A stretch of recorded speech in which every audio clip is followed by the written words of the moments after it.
बच्चों, आज हम पढ़ेंगे chapter number 5 importance of clothes, यानी क्लोथ्स की हमारे लाइफ में क्या इम्पोर्टेंस होती है। Apart from air, water and food, we also need clothes to wear. Clothes are equally important to us. बच्चों, जिस तरह हमें एयर, वाटर और फूड की जरूरत होती है, इसी तरह हमें क्लोथ्स की जरूरत होती है अपनी बॉडी को कवर करने के लिए। क्लोथ्स हमारे लिए इक्वली इम्पोर्टेंट होते हैं। Earlier man lived in caves and wore clothes made of animals' skin. Bark of trees and leaves were also used as clothes. बच्चों, earlier man कहाँ रहते थे? ये caves में रहते थे और ये क्या पहनते थे? ये animal skin को wear करते थे।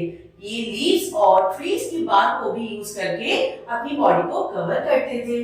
Slowly, over a period of time, man learned to use natural fibers for making clothes.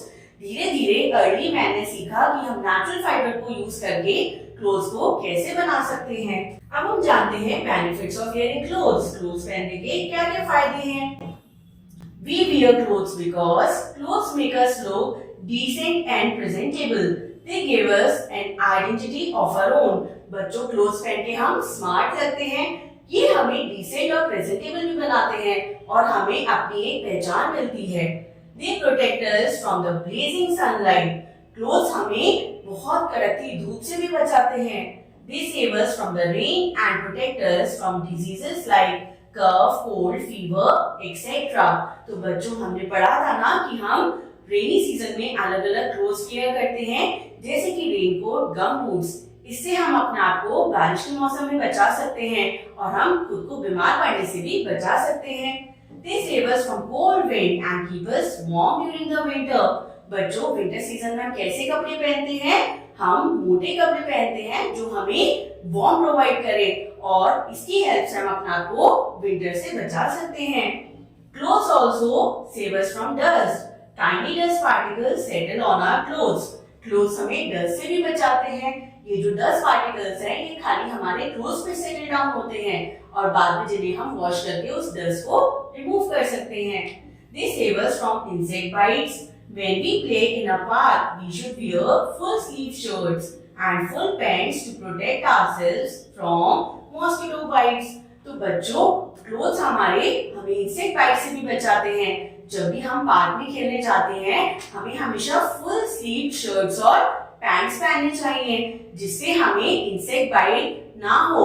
क्योंकि बच्चों, जो मॉस्किटो होता है, ये हमें कई तरीके की डिजीजेस भी कर सकता है, जैसे कि मलेरिया, डेंगू और येलो फीवर। अगर हम प्रॉपर तरीके से क्लोथ्स को वियर करते हैं, तो हम इन सभी प्रॉब्लम से बच सकते हैं। The making of cloth. अब बच्चों जानते हैं कि क्लोथ कैसे बनता है। Cloth is made by fibres, thread like materials. Some clothes are made from natural fibers like wool and silk. Natural fibers are obtained from natural sources like plants and animals. Wool is obtained from sheep या camel, etc. तो बच्चों, हमने जाना कि cloth बनता है fibre से और ये क्या होते हैं? Thread like materials. बच्चों, कुछ क्लोथ्स ऐसे होते हैं जो हमें नेचुरल फाइबर्स के तौर पर मिलते हैं। ये हमें मिलते हैं प्लांट्स और एनिमल से, इसलिए हम इन्हें कहते हैं नेचुरल फाइबर्स।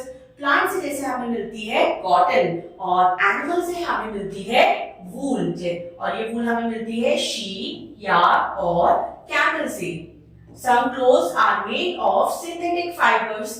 नेचुरल फाइबर्स की तरह कुछ क्लोथ सिंथेटिक फाइबर से भी बनाए जाते हैं। Synthetic fibres are made from chemicals. They are long lasting than natural fibers.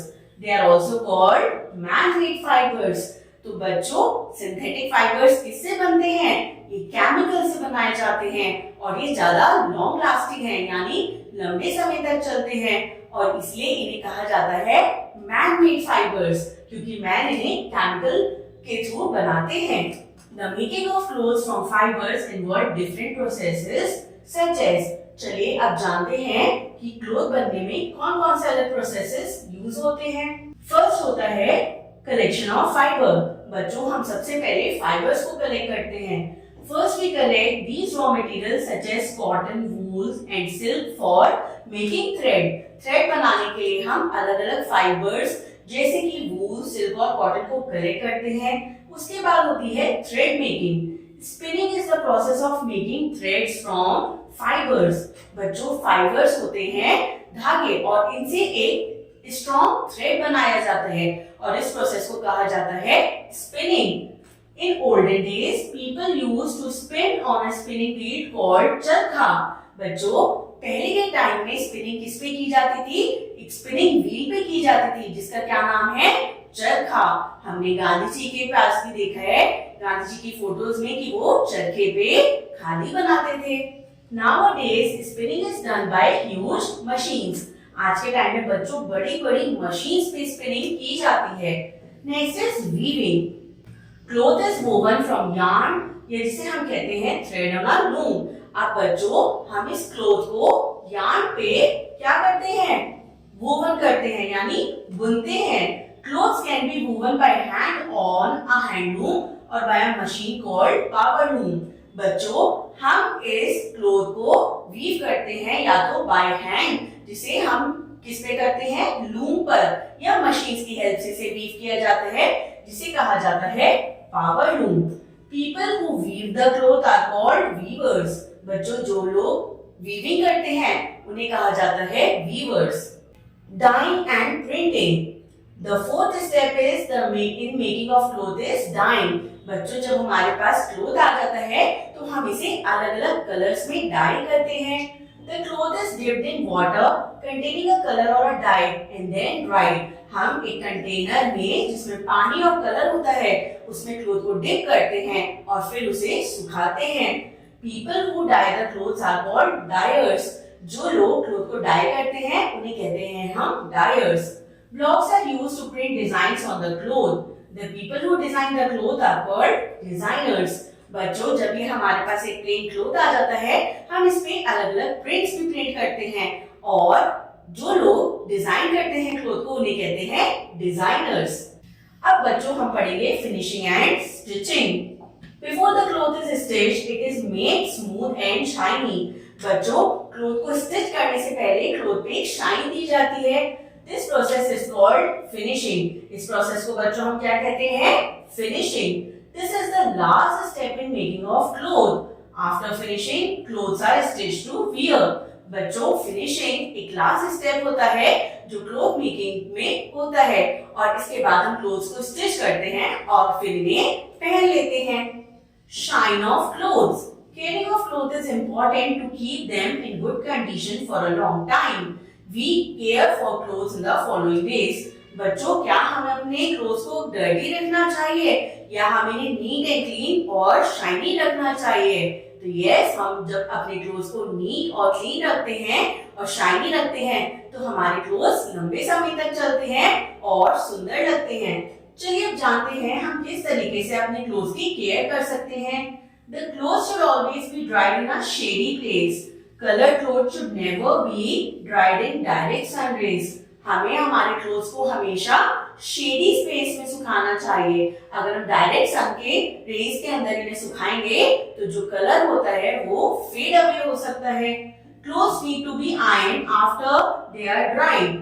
Ironing helps in giving shine and smoothness to the clothes। We should always iron our clothes। तो बच्चों, आप बताइए, हम अपने क्लोथ्स को आयरन करते हैं ना, हम उसको प्रेस करते हैं, इससे क्या होता है?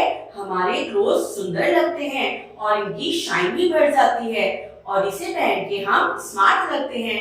क्या आप अपनी स्कूल यूनिफॉर्म बिना आयरन करे पहनते हैं? No. We should always use a good quality soap and detergent। We should wash, dry and iron clothes properly।